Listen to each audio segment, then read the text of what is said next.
This man has not eaten in 3 days. He has not slept. He has painted his face with ash and blood, and he is about to walk, alone, toward an army of 500 men. Not because he was ordered to, not because he had no choice, because this is exactly what he was trained to do. His name is lost to history, but his weapon changed the course of every battle he ever entered. This is the story of the Berserkers, and almost everything you know about them is wrong. For 1,000 years, we have told the story of the Berserkers wrong. Hollywood gave them horns and madness. Video games gave them supernatural power. History books called them drug-addicted lunatics. All of it is wrong. The Berserker was not a madman. He was a specialist.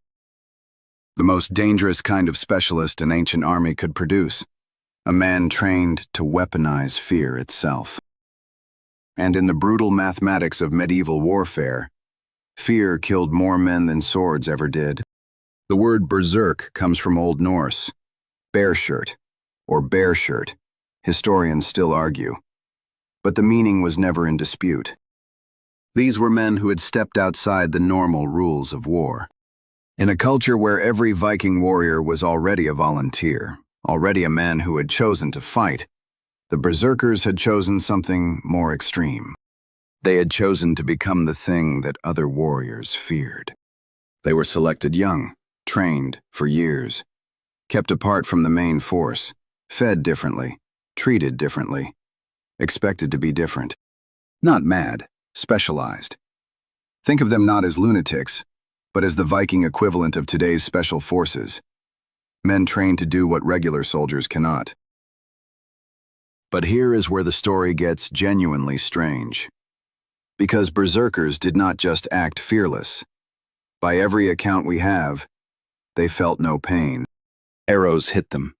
They kept moving. Sword cuts opened them. They kept fighting. Wounds that would drop any other man did not drop a Berserker.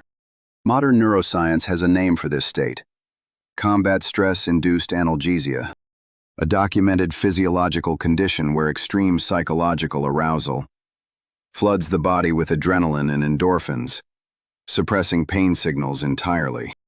The Berserkers did not discover drugs. They discovered the human body's own emergency system, and they trained themselves to trigger it on command. That is not madness.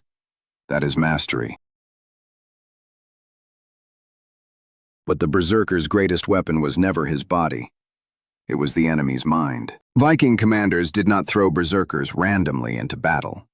They placed them with surgical precision, at the weakest point in the enemy line, at the moment when morale was already cracking, at the exact psychological tipping point, where one terrifying man could break 10 times his number. An army fights as long as it believes it can win. The moment it stops believing, it stops fighting. The Berserker's job was not to kill. His job was to make the enemy stop believing.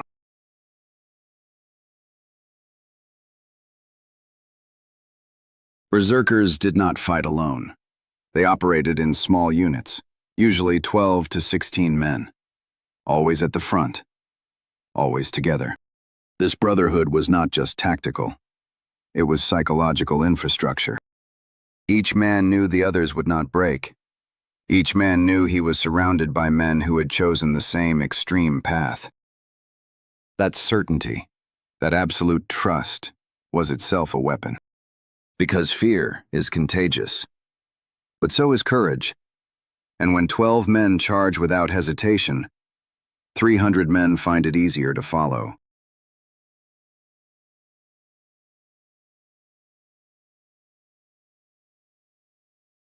The Berserker tradition died out around the 11th century. As Christianity spread through Scandinavia, as kingdoms replaced warbands, the Berserker became incompatible with the new order. A man who cannot be commanded cannot serve a king. But the idea never died. Every Special Forces unit in history carries the Berserker's DNA. The soldier who volunteers for the most dangerous mission. The warrior who trains beyond normal human limits. The fighter who uses psychology as a primary weapon. The names change. The uniform changes. The weapon changes. The principle never does. Some battles are not won by the many. They are won by the few, who are willing to go further than anyone else. History remembers the berserkers as monsters. But monsters do not have tactics. Monsters do not have brothers. Monsters do not choose their role, train for years, and deploy with surgical precision.